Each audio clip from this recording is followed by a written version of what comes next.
तो नमस्कार मित्रों, केम छो यार। फरी एक नवा विडियो में तमारुं हार्दिक स्वागत है। तो भाईओ तमे जोई शको छो, आपणे एमने महाराज ज कहीशुं, केम के आपणाथी मोटा छे एटले मान अने सम्मान तो आपवुं पड़े। पण तमे जोई शको छो के एक सापने पोताना गळामां बांध्यो छे अने ज्यारे आ सापने पोताना गळामां बांधी अने साहेब बधी पब्लिकना वच्चे ज्यारे तेओ जाय छे त्यारे साप छे एમને શું કરે છે સાહેબ, એ તમારે ખાસ જોવાનું છે હો। કેમ કે અત્યાર સુધી તમે આવા વિડીયો નહીં જોયા હોય, પણ અત્યારે હું તમને જે વિડીયો બતાવવાનો છું, ખરેખર જેને જોઈને તમારા હોશ ઉડી જશે અને તમે એમ વિચારશો કે ખરેખર અલ્કેશભાઈ આવું તો ન જ કરાય ભાઈ। કેમ કે અત્યારે જે તમે ભગત જોઈ રહ્યા છો ભાઈ, એ સાપને પોતાના ગળામાં બાંધ્યો હોય એવું લાગે છે કે સાક્ષાત શંકર ભગવાન એવું લાગી રહ્યું છે। અને ત્યારબાદ જ્યારે તેઓ પોતાના મોઢાની જીભ ઉપર ભાઈ એ સાપને લાવે છે ત્યારે સાપ એમને ડસકી જાય છે। અને ત્યાર પછી શું થાય છે સાહેબ, તમે વિડીયો જુઓ એટલે ખાસ તમને ખબર પડશે। તો ચાલો ભાઈઓ, વિડીયોની કરીએ છીએ શરૂઆત। પણ એની પહેલાં નવા આવ્યા છો તો વિડીયોને એક લાઇક કરી નાખજો અને ચેનલ ઉપર આજે પહેલી વાર જ આવ્યા છો તો ચેનલને મારા ભાઈઓ અવશ્ય સબસ્ક્રાઈબ કરજો, જેથી કરીને તમને આવા અનેક વિડીયો મળતા રહેશે। તો હાલો ભાઈઓ, આજના વિડીયોની શરૂઆત કરીએ છીએ। તો આમ તો તમને ખબર હોય છે કે સોશિયલ મીડિયામાં આવા ઘણા બધા વિડીયો વાયરલ થતા હોય છે, જેમાં સાપને પોતાના ગળામાં બાંધ્યો હોય અથવા સાપ સાથે મજાક કરતા હોય, સાપને દૂધ પાવતા હોય। સાહેબ આવા વિડીયો છે ખૂબ જ ઝડપથી વાયરલ થઈ રહ્યા છે। અને અત્યારે પણ તમે આ જે ભગત જોઈ રહ્યા છો એ સાપ સાથે એવી મજાક કરે છે કે આ મજાક એમને બહુ ભારે પડી જાય છે।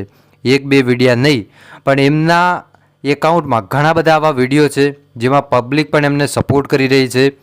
તો ચાલો તમને વિડીયો બતાવું છું। અને હા ભાઈઓ, તમને એક વાત કહી દઉં કે હવેથી આપણા વિડીયોઝ છે એ 3 મિનિટના આવશે, જેથી કરીને તમે સપોર્ટ કરજો। કેમ કે હવે યુટ્યુબનું નવું અપડેટ આવ્યું છે જેમાં મિનિમમ 3 મિનિટના વિડીયો હોવા જોઈએ। તો હવેથી આપણા વિડીયો છે એ 3 મિનિટમાં આવશે, એટલે 3 મિનિટની અંદર હું તમને ડિટેલમાં બધી માહિતી કહીશ। તો ચાલો ભાઈઓ, સૌથી પહેલાં તમે વિડીયો જોઈ લો અને વિડીયો જોઈ પછી આપણે આગળ વાત કરીએ।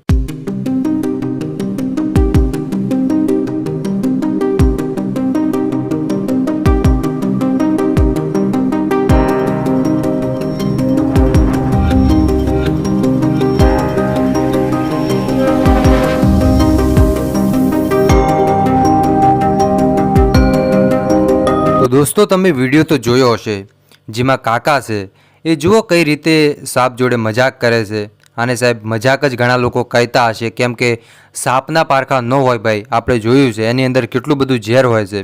પણ ઘણા બધા લોકો એવું પણ કહી રહ્યા છે કે આ સાપમાં ઝેર નથી, તો ઘણા લોકો એવું કહી રહ્યા છે કે આ સાપ છે એ પાળેલો સાપ છે એટલે આ મહારાજને કરડતો નથી। પણ સાહેબ ખરેખર જોવાનું તો એ છે કે જ્યારે એ પોતાના જીભ ઉપર આ સાપને લાવે છે ત્યારે સાપ છે ખીજાય છે। અને ઘણા બધા લોકો એવું પણ કહી રહ્યા છે કે સાપ છે એને છોડી મૂકવો જોઈએ જંગલમાં અને આવી રીતે સાપને હેરાન ન કરવો જોઈએ। બાકી હવે તમારું શું કહેવું છે? મારું તો એટલું જ કહેવું છે કે જો સાપ જોડે આવી મજાક ન કરાય। ઘણા બધા ધંધા છે અને એની સાથે સાથે જો કદાચ ટેલેન્ટ બતાવતા હોય તો સારી વસ્તુ છે, પણ પોતાનું ટેલેન્ટ આ રીતે પણ ન બતાવવાનું હોય કે જેથી કરીને તમારું જીવ જોખમમાં મુકાય। બસ આજ માટે આટલું જ રાખીએ છીએ।